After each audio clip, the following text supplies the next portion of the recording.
इस पृथ्वी पर 600 सालों तक मनुष्य रूप धारण करके अपने भक्तों को आशीर्वाद देने वाले श्री स्वामी समर्थ महाराज, जो कि श्रीपाद वल्लभ और श्री नरसिम्हा सरस्वती जी के बाद में भगवान दत्तात्रेय जी के तीसरे पूर्ण अवतार माने जाते हैं, जो कि महाराष्ट्र राज्य के अक्कलकोट में आज भी विराजमान है। और जिस घर में स्वामी समर्थ महाराज रहा करते थे, वो घर हमें आज भी अक्कलकोट में देखने को मिलता है। और इसी मंदिर के गर्भगृह के निचले हिस्से में स्वामी जी का समाधि स्थान है। और स्वामी जी समाधि में जाने से पहले अपने भक्तों को वचन देते हैं कि मैं गया नहीं, मैं हमेशा आपके साथ हूँ। तो इस तरह से आज भी स्वामी अपने आने वाले भक्तों को आशीर्वाद देते हैं।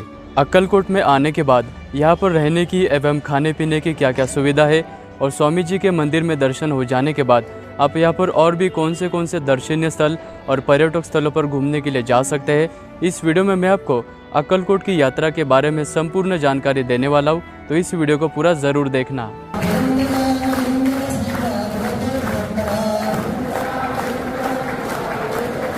स्वामी जी के अक्कलकोट में आने के लिए आपको नज़दीक का railway station Akkalkot road railway station है।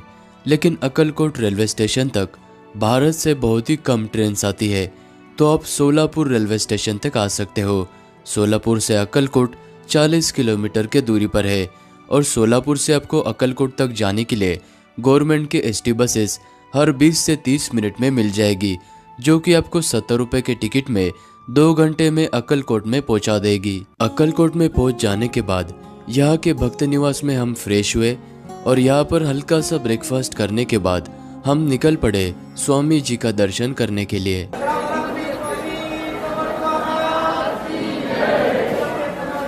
स्वामी समर्थ महाराज भगवान दत्तात्रेय जी के तीसरे अवतार माने जाते हैं, जो कि भारत के पंजाब राज्य में उन्होंने मनुष्य रूप धारण किया था।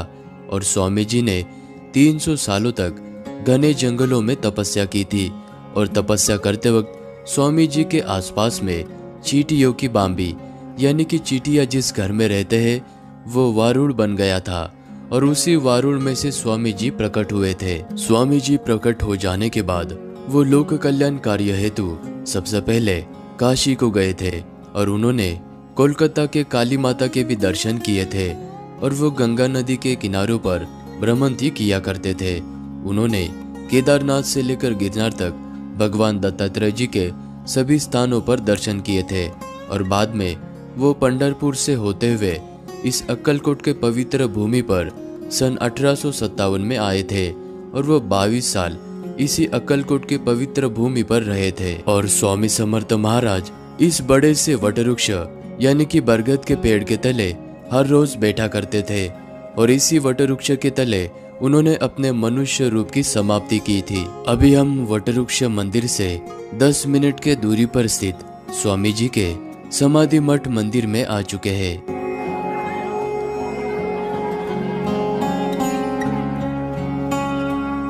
स्वामी समर्थ महाराज पूरे अक्कलकोट में घूमने के बाद हर रोज शाम को इसी जगह पर आया करते थे। और बाद में 1878 में इसी जगह पर स्वामी समर्थ महाराज समाधि को प्राप्त हुए। और इसी मंदिर के जो गर्भगृह है, उसके ठीक नीचे एक कमरा बना हुआ है, जहाँ पर आज भी स्वामी जी का देह मौजूद है। और इस मंदिर में आप विशेष अभिषेक पूजा कर सकते हैं। समाधि मंदिर के पिछले हिस्से में आपको ये स्वामी जी के परम भक्त चोलप्पा महाराज जी का वाड़ा, यानी कि ये उनका घर आपको नजर आएगा। यहाँ पर आज भी चोलप्पा जी के वंशज रहते हैं। और इसी घर में स्वयं स्वामी समर्थ महाराज भी रहा करते थे। और इस जगह पर आपको ये पानी का कुआं नजर आएगा। इसका पानी स्वामी समर्थ महाराज जी ने स्वयं प्रकट किया था। और इस घर में आपको स्वामी जी की पादुका और वो जो रुद्राक्ष माला पहना करते थे, और उनके कपड़े आज आपको यहाँ पर देखने को मिलते हैं। समाधि मंदिर से मात्र 5 मिनट के दूरी पर आपको ये भगवान खंडोबा जी का मंदिर नजर आएगा। जब स्वामी समर्थ महाराज अक्कलकोट में 1857 में पहली बार आए थे, तब वो इसी मंदिर में आए थे। और चोलप्पा महाराज जी के घर में जाने से पहले स्वामी समर्थ महाराज कुछ समय इसी मंदिर में रहा करते थे। तो यहाँ पर भी आप दर्शन जरूर करना। अभी हम अक्कलकोट के राजा उनके पैलेस के पास में आ चुके हैं। इस पैलेस में जाने के लिए आपको 15 रुपये का एंट्री टिकट देना होता है। फिलहाल इस पैलेस का रेनोवेशन का काम चल रहा है। इस पैलेस को 225 करोड़ की लागत से फिर से नया बनाया जा रहा है। यहाँ पर बहुत ही बड़ी स्वामी समर्थ जी की प्रतिमा बनने वाली है। और अभी आपको इस म्यूजियम के अंदर 12 फुट की बंदूकें, राजा महाराजाओं की तलवारें, ये सारी चीज़ें आपको म्यूजियम में देखने को मिलती है। अभी हम एक ऐसी जगह पर है जहाँ पर ध्यान से देखने पर इन चौकोन बॉक्स के अंदर आपको स्वयं स्वामी समर्थ महाराज जी के चरणों के निशान आज भी देखने को मिलते हैं। हम अभी गुरु मंदिर के अंदर है, जिसे शिष्य बाळप्पा के मठ भी कहा जाता है।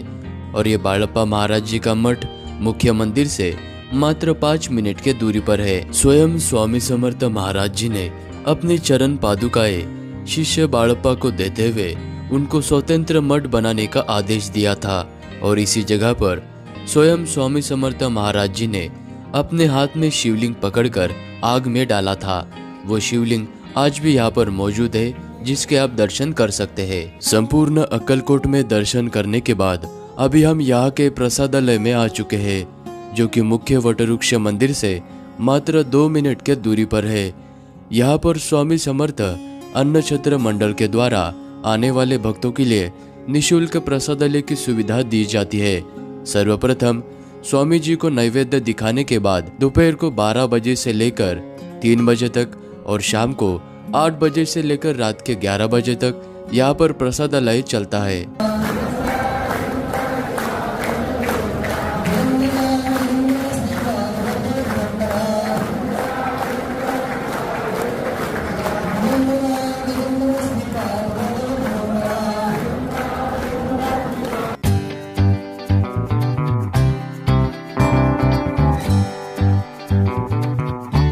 प्रसाद ग्रहण करने के बाद अभी हम यहाँ पर स्वामी समर्थ वाटिका उद्यान में आ चुके हैं।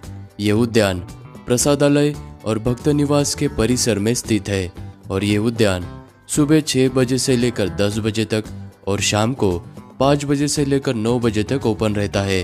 और इस उद्यान में आने के लिए आपको 5 रुपीज़ का एंट्री टिकट देना होता है। और इस उद्यान में ब्यूटीफुल गार्डन के साथ में फाउंटेन्स और छोटे बच्चों को खेलने के लिए बहुत सारी चीजें यहाँ पर बने हुई है। अक्कलकोट में संपूर्ण दर्शन हो जाने के बाद आप अपने फैमिली और फ्रेंड्स के साथ में इस उद्यान में जरूर आना। अक्कलकोट में आने वाले भक्तों को रहने के लिए यहाँ पर टोटल 3 भक्त निवास बने हुए, जिसमें से 2 भक्त निवास यात्री भक्त निवास स्थान और यात्री भुवन भक्त निवास ये मंदिर के बिल्कुल पास में ही है। और जो तीसरा भक्त निवास है वो मंदिर से 10 मिनट के दूरी पर है। इस वाले यात्री निवास बिल्डिंग के अंदर जनरल हॉल और डोरमेट्री का सिस्टम चलता है। यहाँ पर आप जनरल हॉल में मात्र 100 रुपए में रुक सकते हो और डोरमेट्री के अंदर 200 रुपए में रुक सकते हो। और यहाँ के सभी वॉशरूम और बाथरूम कॉमनली आपको यूज करने होते हैं। ज्यादा भीड़ होने पर आपको यहाँ पर अनकंफर्टेबल फील हो सकता है। यात्री निवास बिल्डिंग के पास में आपको ये यात्री भुवन भक्त निवास नजर आएगा। इस वाले भक्त निवास में आपको एसी और नॉन एसी रूम 300 रुपए से लेकर 2700 तक मिल जाएंगे। और यहाँ पर आप अपने फैमिली के साथ में कंफर्टेबली रह सकते हैं। यहाँ पर आपको सभी रूम्स में अटैच वॉश बाथरूम मिलते हैं। मंदिर से 10 मिनट के दूरी पर ये भक्त निवास स्थान स्थित है। ये वाली जगह बहुत ही बड़ी है, तो यहाँ पर एक साथ बहुत सारे भक्तगण रह सकते हैं। और यहाँ पर आपको एसी और नॉन एसी 600 रुपए से लेकर 2000 तक रूम मिल जाती है। और अक्कलकोट में सभी भक्त निवास की बुकिंग आपको यहीं पर आकर करनी होती है। ऑनलाइन कोई भी बुकिंग नहीं होती है।